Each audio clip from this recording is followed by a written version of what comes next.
सियावर रामचंद्र की जय। मेरे गरीब खाने में आप लोगों का फिर से स्वागत है।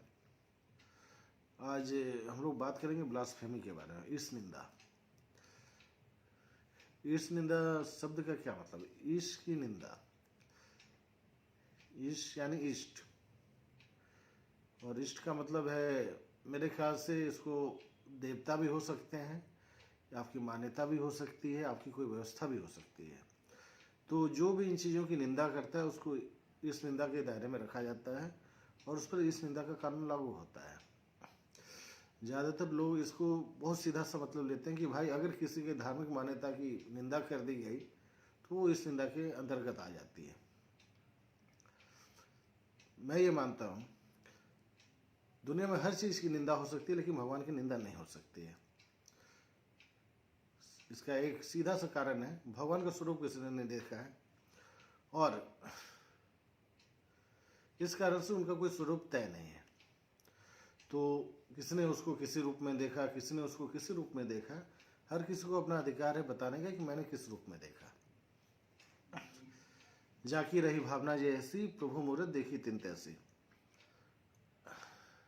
और जहाँ तक बात है, अगर आप इंसान हैं, अगर आप कोई जीव है, तो निश्चित रूप से आप जन्म आपने लिया है, और आपने अगर जन्म लिया है, इसी धरती पे जन्म लिया है और इसी यूनिवर्स में जन्म लिया है, तो किसी ने इसको बनाया होगा या कोई इसके कण कण में समाये, तो वो ईश्वर है, उसकी निंदा की नहीं जा सकती है। कोई चाहकर भी अपने माँ बाप को गाली नहीं दे सकता है। इंसान दे देता है, लेकिन इंसानी रूप को गाली देता है, देवता को कोई गाली नहीं दे सकता, उसकी निंदा नहीं की जा सकती है, और ना तो उसके स्वरूप को तय किया जा सकता है कि भाई यही स्वरूप है, तो ये स्वरूप जो है ये विकृत है, इसके बारे में बोला नहीं जाए। ये कोई करने के इसका जो है ना, किसी के हाथ में पावर नहीं है।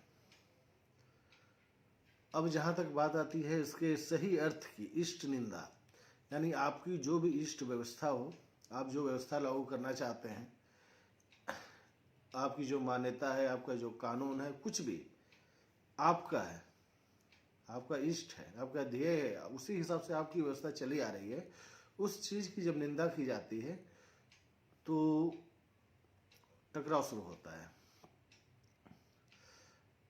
मान लीजिए किसी का स्कूल है, उसमें कोई सिलेबस पढ़ाया जाता है और कोई बच्चा सवाल खड़ा कर देता है कि ये जो सिलेबस है सर, इसमें ये जो अध्याय पढ़ाया जा रहा है, ये जो टर्म है, ये जो तथ्य, ये गलत है। तो स्कूल को ऐसा लगता है कि भाई ये लड़का मेरे विरुद्ध खड़ा हो गया, इसने सच्चाई बोल दी, अब अगर ये रहेगा तो इसके जैसे कई और रहेंगे, कोई और खड़े हो जाएंगे, और उसके बाद क्या, इनको या तो सिलेबस बदलना पड़ेगा या तो मॉडिफाई करना पड़ेगा। अब इससे रेपुटेशन का ये हो गया, और कई बार के व्यवस्था में ऐसा होता है कि व्यवस्था पलट जाती है। तो इसीलिए कोई भी व्यवस्था जो है विरोधी स्वर को दाबती है, और मेरे ख्याल से जब भी विरोधी स्वर उठता है, इसको इस निंदा के दायरे में ही रखना चाहिए कि भाई आपने इस व्यवस्था को, चली आ रही व्यवस्था को, जिसमें आप खुद भी जी रहे थे, आप इसकी निंदा कर रहे हैं, आप इसको बदलने की बात कर रहे हैं या इसमें सुधार करने की बात कर रहे हैं। और जब भी सुधार होगा, जब भी बदलाव होगा उस व्यवस्था में, या तो उस व्यवस्था को ख़त्म करके होगा, या आमूलचूल परिवर्तन होगा, या थोड़ा सा मॉडिफाई करके होगा। जो भी है, व्यवस्था इसको पचा नहीं पाती है।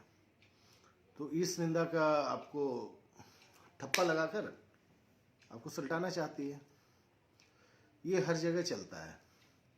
तो भगवान का नाम तो बदनाम कर दिया गया ईश का नाम लेके, लेकिन ये ईश असल में है नहीं।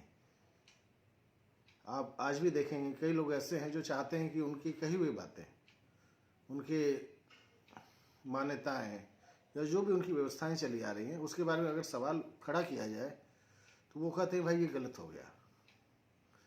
एक तरह से मतलब आप कहिए कि आपने चुनौती दे दी। और आजकल तो न्यूज़ भी चल रहा है, कई लोगों पर ऐसा चल रहा है कि इसने इसको खराब बोल दिया, चाहे वो धार्मिक हो, चाहे कानूनी हो, या किसी भी रूप में। तो भाई ये गलत है। लेकिन क्या ऐसे देश में जहाँ की सरकार भी बदल जाती है, वहाँ क्या व्यवस्था बदलनी नहीं चाहिए, या व्यवस्था पे सवाल जवाब नहीं होना चाहिए, गलत है या सही है, इस पर तो सोचना पड़ेगा। मैंने न्यूज़ वगैरह में पढ़ा था कि आजकल कई ऐसी जगह धर्म के नाम पर हो रहा है। तो ठीक है, वो धार्मिक व्यवस्था है, जो उसमें खड़ा होगा उसको माना जाएगा कि ये धार्मिक व्यवस्था के विरुद्ध आ रहा है। और अगर ऐसे कई लोग विरुद्ध आएंगे तो फिर बलवा हो जाएगा, तो उसको दबा दो, इस निंदा का नाम लाग। इसी तरह हर व्यवस्था में ये होता है।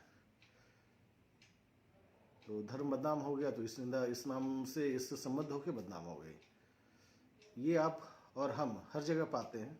जब भी हम खड़े होते हैं तो हम लोग को ये सहना पड़ता है।